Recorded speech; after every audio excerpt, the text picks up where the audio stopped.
Ta-Nehisi Coates has been promoting his new book, The Message.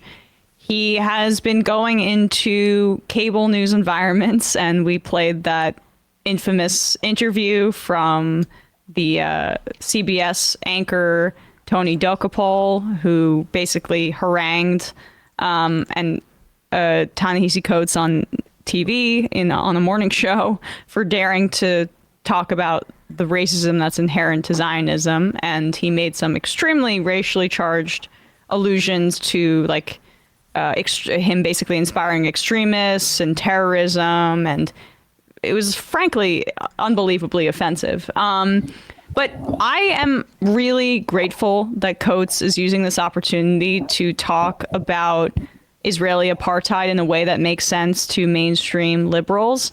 And that includes going on Chris Hayes' program last night, where he says to a mainstream liberal audience on one of the most popular MSNBC programs that Israel is an apartheid state.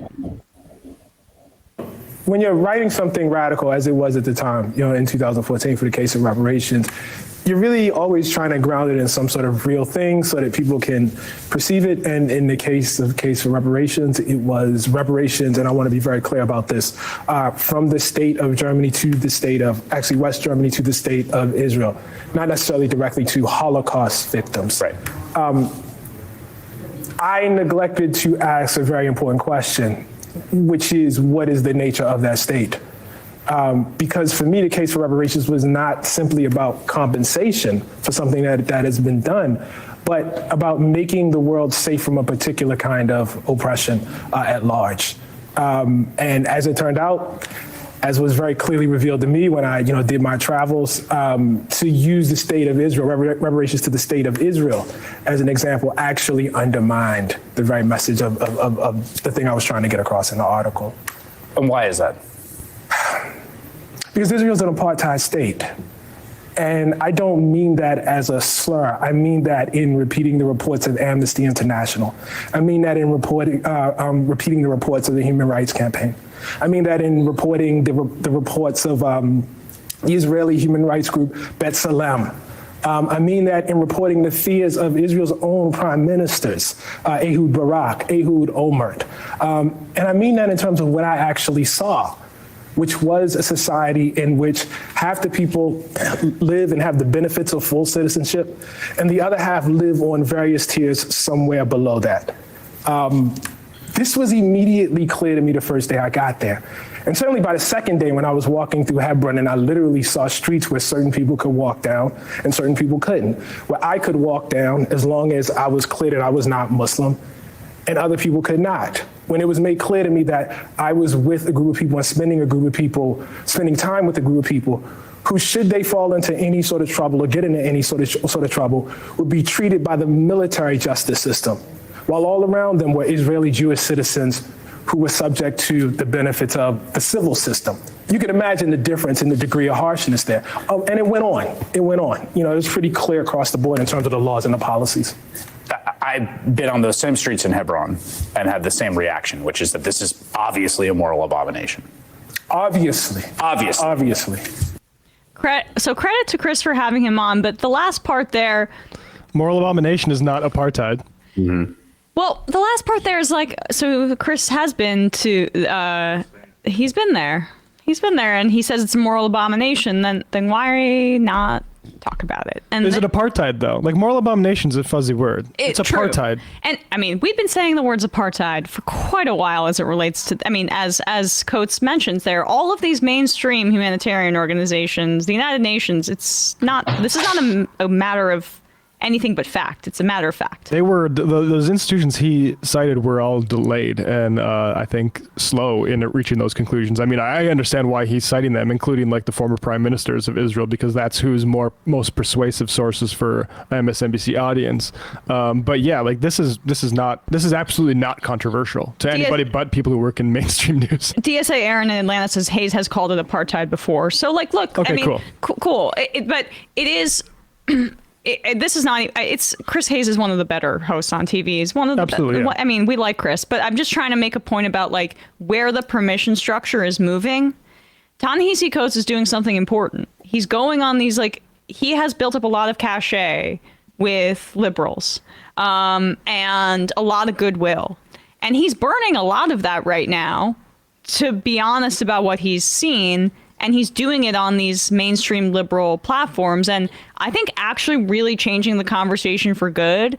And I'm appreciative of that. Now, we need to go further than even calling it an apartheid state. We need to be having conversations about empire, about colonialism, about genocide. But he's doing this in a very targeted way. The fact that a year after October 7th, on MSNBC, on Chris Hayes' platform, that we're talking about Israel as an apartheid state, it's a change in rhetoric, and that's something that maybe gives me more hope for a future shift in policy potentially. We shall see, but at least a glimmer of hope with Biden out of the way. Yeah, no, I mean, I think it's good. And like you said, I think, I've had criticism of Ta-Nehisi Coates in the past, especially during his writings in the 2010s, right? But it's clear that he has broached this conversation in a way that is highlighting the obvious contradictions, because the obvious contradictions in liberal ideology when it comes to Israel and Israel's status as an apartheid state. And he's doing it in such a way that is not meant to flatter them or their ego about how complicated it is, or how morally gray this is, and how, you've never been there on the ground this is. This is, like he's saying, this is a morally black and white case that is very easy to see. And unfortunately, the people who are most in denial about this around the world really are liberals.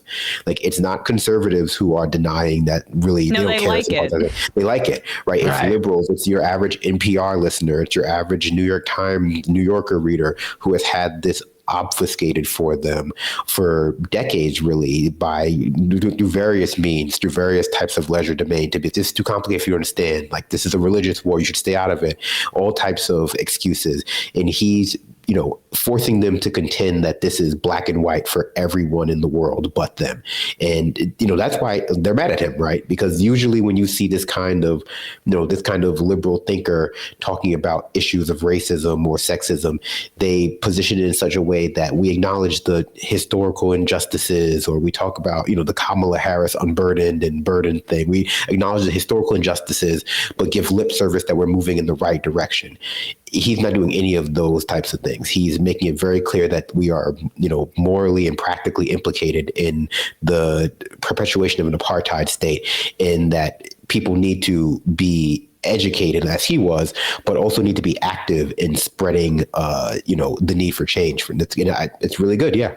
And really quick point on that is that he's doing it in the language of U.S. racism in the way that liberals can understand it. When you mention apartheid, when you talk about Jim Crow, as he did in that other interview, that makes it much clearer for people who are not educated about the situation or propagandize. But Matt, you wanted to show I recommend this. A really good book. It's edited by Ilan Pape, who's going to be a guest on this program once again very soon. But he's just editor. There's a number of different contributors to this: Israel and South Africa, the many faces of apartheid, including Ronnie Kasrils, who was a TMBS guest, who was fundamental to the struggle within South Africa against apartheid. And I mean, everyone from him up to Mandela. It's like, yes, these are similar struggles.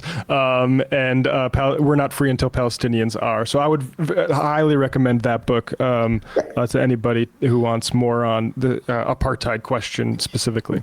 But he's right. It's really important to situate it in narratives and analogies, even if they're inexact, that liberals specifically understand, because that confronts them with the contradictions in what they claim to believe and what they in practice support.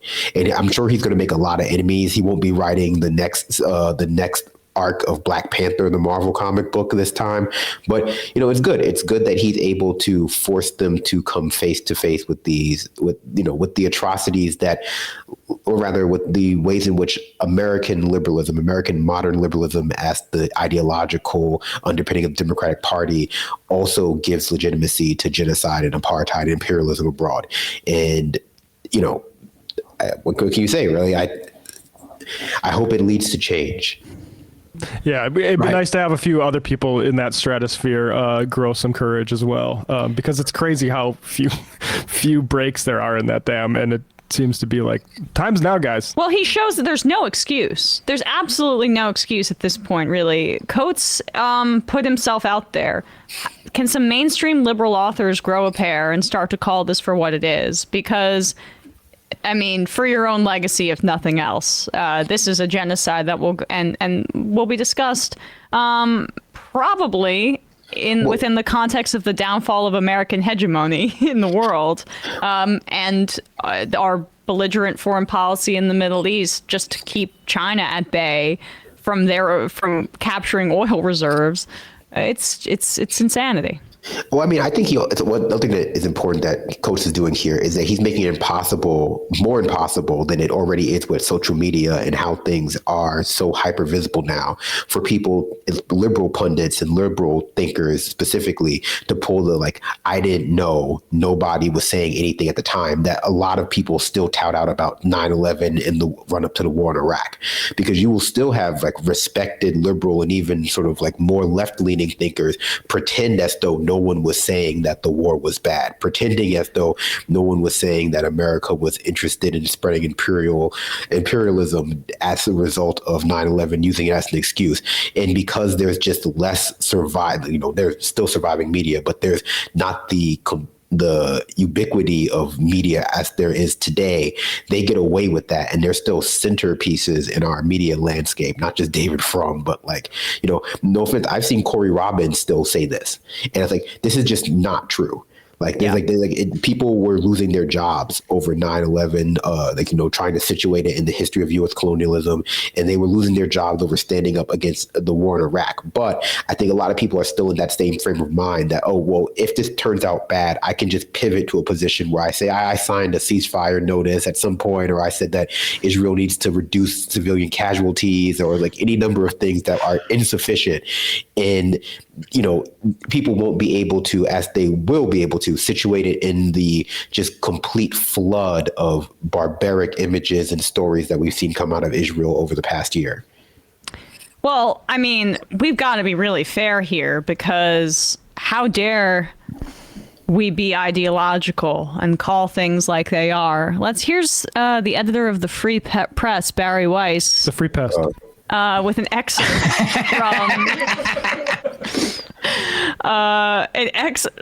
from someone wrote an article for her website reviewing Coates' book. And someone named Coleman Hughes, which yes. is this guy who worked for Manhattan Institute, think tank, guy born in 1996, young fella, willing to go on record saying, disregard Mandela or Ronnie Kasrils or anybody who's making comparisons between Israel and South Africa. They're hysterical. Listen to me, the Manhattan Institute educated youngster that is... who said that maybe Derek Chauvin didn't actually kill George Floyd, if you want to look up some of his past work. He's an anti-reparations conservative black writer. Yeah. He wrote a whole book about it. It wasn't just like he had a throwaway a moment, a sentence in a larger article, or he went on a show once and said he wrote a whole book re-examining whether Derek Chauvin, the police officer who's in jail for killing George Floyd, whether he was actually innocent. So you can see what role he plays. This is his excerpt. No, he's a journalism adjudicator. So Coates actually went to Israel and the West Bank, by the way. But apparently, according to this guy, Coleman Hughes. Coleman Chutzpah Hughes. Coates is not a journalist so much as a composer, one who uses words not to convey the truth, much less to point a constructive path forward, but to create a mood, the same way that the film scorer uses notes. Now, I want to just pause you there. The writing is so bad. This is conservatives. This is the problem with conservatives, is they love just the worst, most over purple prose like possible. It really it's standard. And honestly, it's not just conservatives. There are liberals that still like. Honestly, I found Olivia Nuzzi's writing to be insufferable. And then the New York Times guy, Friedman. People think Friedman, just because he makes like analogies, is some great thinker. It's like pull up that wall of text one more time. I read this one and I was struggling with it because I don't think I've ever seen that many M dashes in one paragraph. And also way too many. Also, that's that wall of text you're looking at. That's 2 sentences. Yep.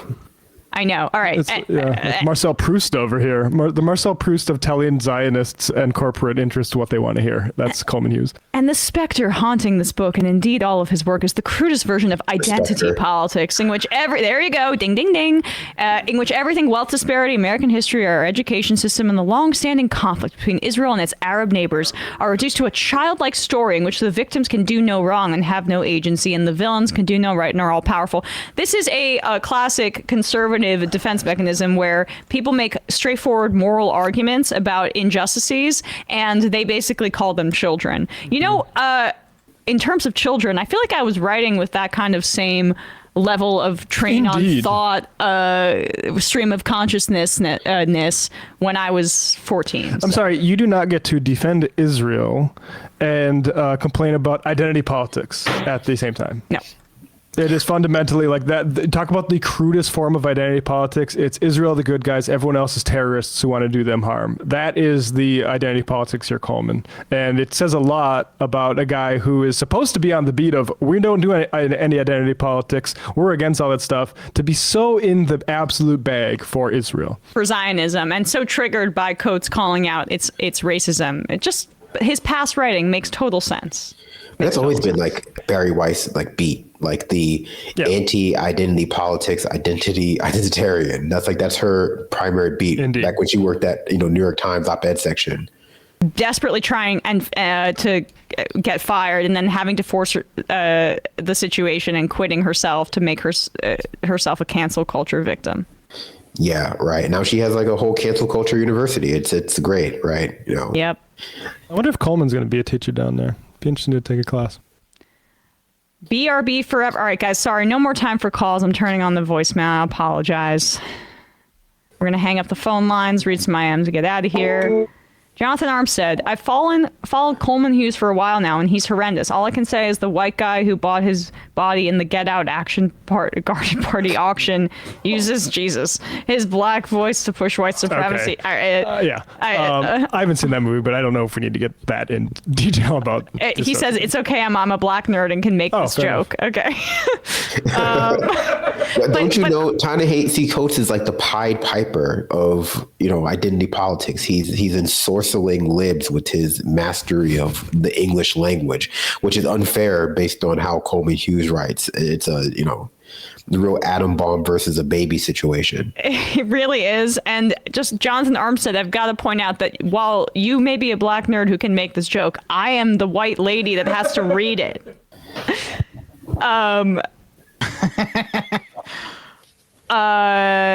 Vinny P. Coleman Hughes is a fucking asshole. Hogtown says 10 years from now, authors, politicians, and pundits who cheered this genocide will pretend that either no one could have known or that they were against it all the time. They cannot be allowed the comfort of their lives. McGurk was George W. Bush's special assistant on the Iraq War. Yeah, he's the top advisor to the Middle East and reportedly is basically the one spearheading all of this, who went around the Pentagon and the State Department and the CIA to tell Israel, basically probably from Biden's mouth, if he even knows what the fuck he's saying, that they can do their limited operation in Lebanon, which infuriated the Pentagon.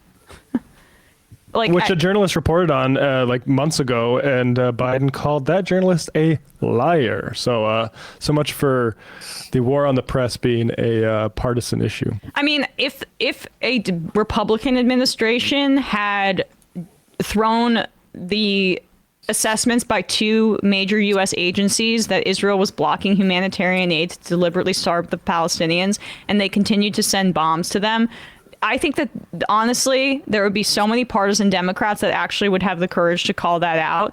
And it's pathetic to see that this extreme scandal that the Biden administration is engaged in gets just no traction in those same corners of the press.